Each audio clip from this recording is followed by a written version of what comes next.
everyone, Glenn Jones here, and I'm here with Caleb Durward, our invitational competitor with his Grixis deck tech. Now we did deck tech read Duke's Grixis deck earlier, sure. But yours is a little different, so we're going to talk about it. You have a lot of the same basic cards with removal, Snapcaster Mage, Karn, counterspells, but what really makes it different is we've got this Desolate Lighthouse Ponder Temporal Mastery thing going on. So let's talk about how we got to this deck. So where were we starting with Invitational Prep? We were getting to the Desperate stage, where we test every deck in the format against Delver, and they all lose. And so we're like slowly becoming resigned to play either Esper Control or Delver. And then I saw this deck on Moto, and I was like, snap call, that one. I want that. I want to be doing exactly that in this format. Basically, the deck plays out a Lone Revenant, which has hexproof, so Delver can't Vapor Snag it or what have you, and it's larger than most of the creatures, so it's difficult for them to block. And then you cast a Whip Flare to clear out whatever little blockers they do have, and then once the Revenant hits them, you get to start impulsing. And the first impulse will find you more removal to ensure that it hits again, or it'll find you a Time Walk to ensure that it hits again. And once that starts going, it just does not stop. Wow, so you find yourself frequently curbing like 5-drop Revenant and then turn 6 attack. You never play it on 5. Oh, you never play it on 5. I mean, never is a strong word. It's not really a turn 5 card. I mean, it's a 2 of in the deck. Like, you'll find it eventually, and when you eventually find it, you will start hitting them, and they will lose. Okay. Basically, it plays a slow, grindy control matchup where you're looting with Lighthouse and flashing back Think Twices and killing all of their things, and then all of a sudden you just take all the turns and kill them with a Karn or a Revenant. Okay. So Temporal Mastery is obviously the tool to take all the turns. Right. And it lets you get your extra Lone Revenant hits. Also helps you ramp into Karn. Lets you ramp into Karn as its semi-explore function. Once you have Karn in play, obviously, it's completely nuts. Right. There's getting repeated Karn activations.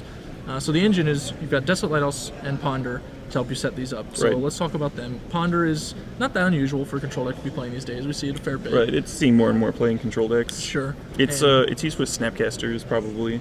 To give you access to the Silver Galata function. Right. It doesn't really help me hit my land drops because all my lands come into play untapped anyway, and Think Twice is already doing that. So it's really just to like show me when I have a Miracle on top of my library so that I can Lighthouse, loot, and Miracle on the end of their turn so they can't prepare for it. Do you find yourself holding the Snapcaster Ponder thing frequently towards later turns so you can hold open a leak or something like that, or towards the later do you do turns? it early? Would you turn 3 Snapcaster Ponder? It always depends. I've turned 3 Snapcaster Ponder, and I've also held up mana when I didn't have leak and held the Snapcasters and Ponders, and then missed land drops so that they wouldn't run a Geist out, you know. So we've got the Lighthouse, and let's just talk about why you like this card so much, because clearly it's one of the better cards in the deck. It's one of the reasons to play this deck. Right, yeah, definitely. It's the late game engine. Control decks need a late game engine of some kind of card filtering. Usually Grixis decks like this play Forbidden Alchemy, which is quite good at that. It just ensures that you do not flood out, because you're going to have one action or gassy card per 4 or whatever, and Desolate Lighthouse just lets you see 2 cards per turn. So it's like you're casting a Think Twice every turn, sort of. And it lets you filter out your Whip Flares against the control decks or your Pillar of Flames, or it lets you filter out a Temporal Mastery that was stuck in your hand since the start of the game. Basically, your extra lands against the aggro decks. It ensures that you can actually win the game at some point instead of just doing nothing and dying. Okay. So you've got, as your sweeper of choice, the Whip Flares. Obviously, in this color combination, there are a lot of sweepers. Black Sun Zenith, you can technically play Ratchet Bomb, you've got Slag Storm available, all kinds of stuff. Why'd you land on Whip Flare? What was the reasoning for that? I'm a big fan of Ratchet Bomb, but the reason I'm playing Whip Flare in this deck is because Geist of St. Traft is one of the problem cards, and Whip Flare is just the best answer to it. I thought a lot about Bonfire of the Damned. It's one of my favorite cards. We're already playing a pile of Miracles. Why not play Bonfire of the Damned? But Whip Flare is just better against Geist. It's better against Lingering Souls. It's just ideal. Okay. Mostly conventional stuff in here. I know your Consecrated Sphinx is your one fatty to go with your Karns, basically. Right, it's the weakest card in the deck. So why did you think you still needed to keep the one, basically? Against red-green or something, you just play it and it kills them. You just draw a pile of Whip Flares and keep their board locked down. It doesn't really do anything against control decks or Delver. It's just there for aggro. Well, let's look at some of our sideboard options. We've already had seen Fettergeist from some other players, so you're on the Fettergeist train. How do you like him? I actually haven't played a ton of post-board games. Ooh. I almost cut him, but I shouldn't say creator. The person I got the deck from on Moto was running them, and he he said that they were necessary against Delver postboard, or not necessary, but quite good, because they take out a few Vapor Snags. So all of a sudden, you can play a Fettergeist, and all of a sudden they can't attack with their Geist of St. Traft, or their Blade Splicer Golem, that sort of thing. You've also got in here a 1 Cavern of Souls that you're bringing in. Right. Do you just like this as a way to jam your guy down against the control decks? The original list had 2. I think I like 1.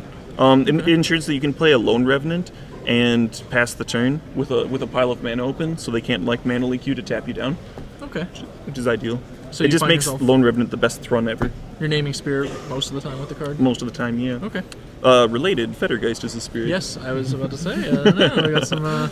Might have something to keep in mind for the post Scars future, perhaps. Yep. And you're running 3 Combust, which I think we can safely say is a good nod towards these blue-white Seachrome Coast decks. Right. The original list had 4, but I cut 1 for a Doomblade because in my game ones I wasn't really having trouble killing an Angel or a Delver of Secrets. Sure. I wasn't ever really losing to those cards, and Doomblade is another card that can kill an Angel and it can also kill a Golem token.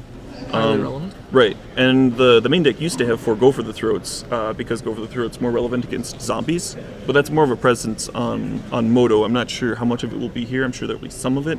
But I wanted to split between Doomblade and Go for the Throat so that I could answer a Golem token more reliably in the game, in the main deck, because Whipflare doesn't answer it. Okay, excellent. I think that about wraps it up. Good luck today. May you take many additional turns. That is the goal. Thank you.